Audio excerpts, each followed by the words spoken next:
Welcome back, everybody, to another episode of Sneaker Updates. This will be Sneaker Updates number 29. If you happen to be new here, this has now become a weekly series on the channel, and if you're not familiar with the series, essentially we go over a variety of different sneakers, that of which got updates for throughout this week. For example, some of those may potentially include some Jordans, Yeezys, and more. With that short little introduction out of the way, why don't we jump into the very first update. So how do you do that? I mean, isn't the scarcity what makes it so cool and so hot? The fact that prices have already started falling on the secondary market, doesn't it lose some of its cachet?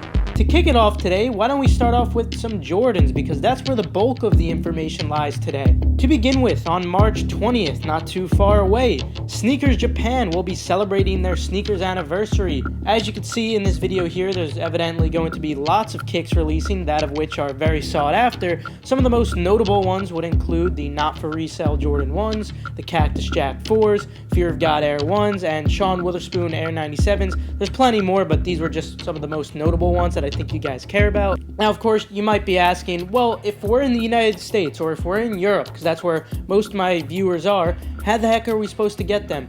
Not a problem, guys. It's actually not as difficult as you may think it is. It just costs a little bit extra than it would normally cost when you're copying from sneakers within your own country.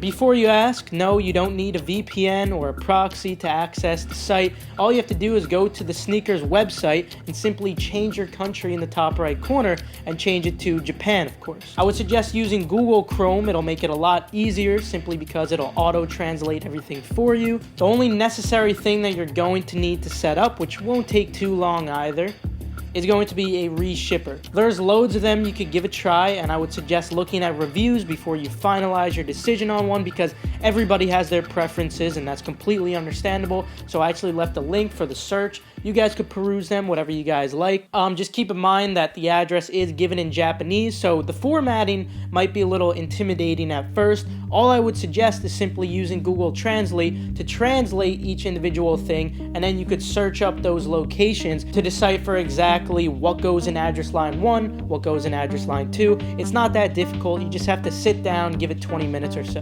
Now, in addition to the reshipper, you're also not going to be able to use your actual credit card, because that credit card does have US billing, or if you're in Europe, will have billing in Europe. However, you are going to be able to use privacy.com.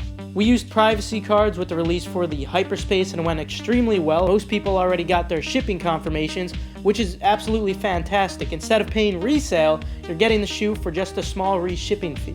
If you do successfully cop any of these sneakers, you will be notified when it does arrive at your address, and you're simply going to either have to add money to your account or simply pay them. It depends which service you're going to be using. You might be wondering how much this might cost. Well, the fee for most of them is very, very cheap. It's like $5 or $10, but what costs a lot of money is them actually shipping it, which could be $40 to $80 depending on which service you choose. UPS, for example, is usually $70 or so when I ship from offwhite.com to Europe and then back to the United States. Or you could go with the cheaper route, which could be around $40 or so. It's all up to you. You choose what you want. Now, because of this fee, I would definitely suggest sticking to sneakers with only a solid margin, so you might want to stay away from the shoes that are only going to get you lunch money. Instead, I want you guys going for, say, like the Cactus Jack Jordan 4s, the Fear of God Air 1s.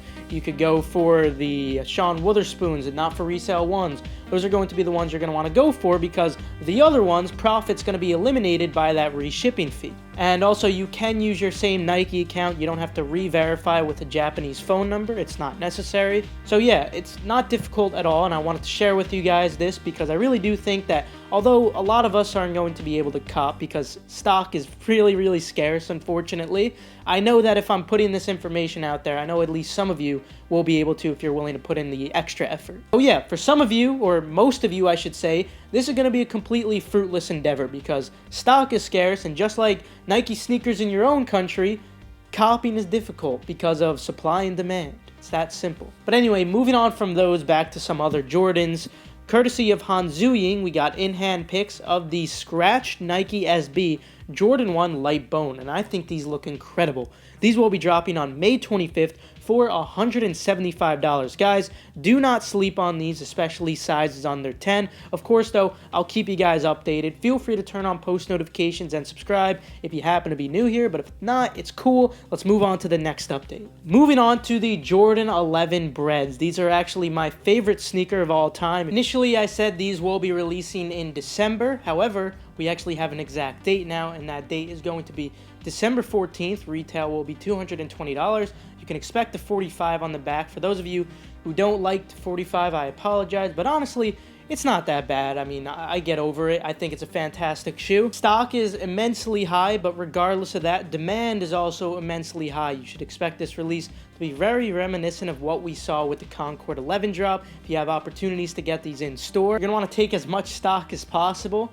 And even online, you're going to be able to make some easy lunch money. Moving on, though, the Bred 4 drop has actually had a date change of May 4th, and if they don't drop May 4th, it would then remain to be May 11th. Retail on these is $200, and stock on these is just shy of 300,000. But regardless of that, demand is extremely high on these. I'll keep you guys updated, of course. Moving on, the Jordan 8 N7 will be dropping November 7th for $190, and this summer, we should see the Jordan 1 Low Gold dropping. Moving on to a more rather urgent update, the Concord Jordan 11s will be restocking tomorrow on the Finish Line app and website.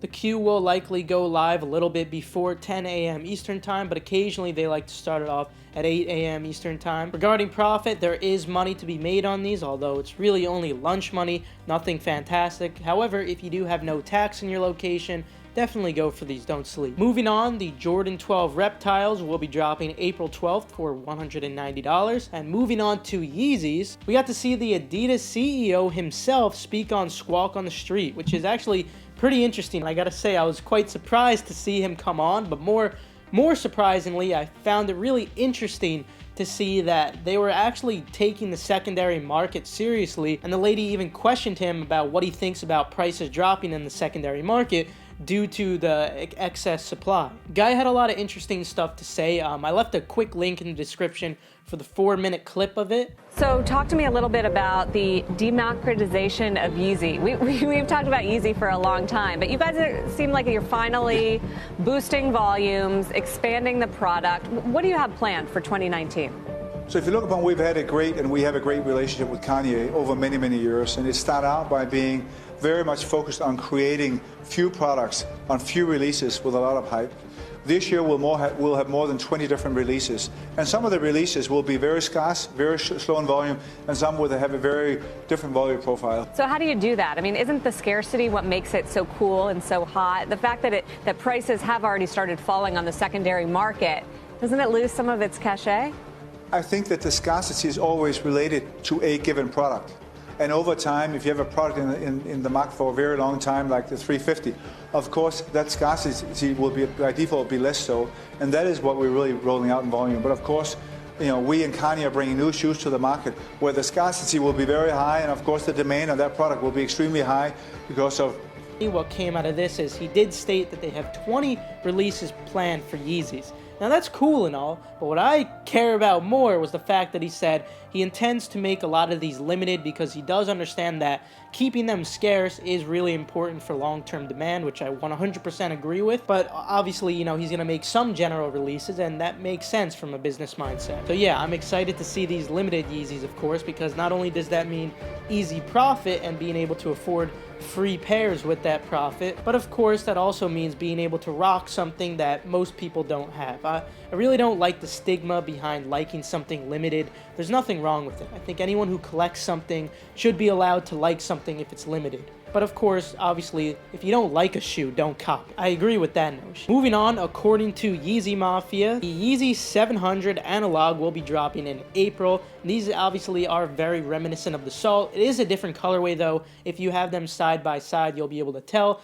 Honestly, guys, though, regardless of that, I don't think they're anything crazy. Like, it makes no sense why he wouldn't just come out with a new colorway that's totally different. But, it's whatever. So, with those, then also at the end of this month, we have 700 V2s dropping and also Clays dropping for the United States. Unfortunately, when it comes to Clays, unlike the true forms where a lot of the overseas shops did ship to the United States, There's only going to be a few that ship worldwide in the United States, but there are going to be some. It's just not going to be as nice as the United States had it for True Forms, because honestly, it wasn't that difficult to cop a bunch of True Forms from overseas. Moving on to some miscellaneous sneakers, the Supreme Tailwind 4s will be dropping March 25th.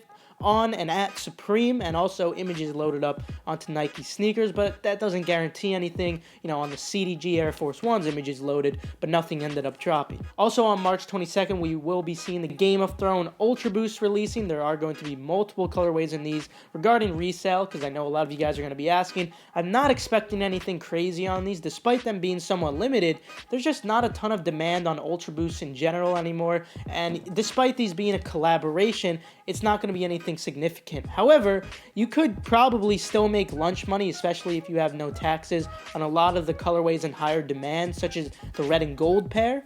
But it's all up to you if you want to go for them. I'm probably going to sit this one out, but you know, they do free returns if you do want to go for it. Finally, we also did get a look on feet at a new pair of Air Fear of God 1s, but that's really it. I'm going to conclude the video. Feel free to leave a like if you enjoyed, or if you perhaps learned a thing or two. Subscribe and turn on post notifications if you happen to be new here, just to stay 100% updated on all these sneakers here, and also future hyped releases. With that, I'll see you guys later. Have a fantastic rest of your day. Now I can't run and I can't walk. You hit me so hard I don't want to talk. Get your foot off my foot. Ah. Get your foot off my foot. Yeah. Why are you always in my way, knocking me over every single day? Get your foot off my foot. Ah. Get your foot off my foot. Yeah. I should have run the other way. Now there's just one thing to say. Get your foot off my foot.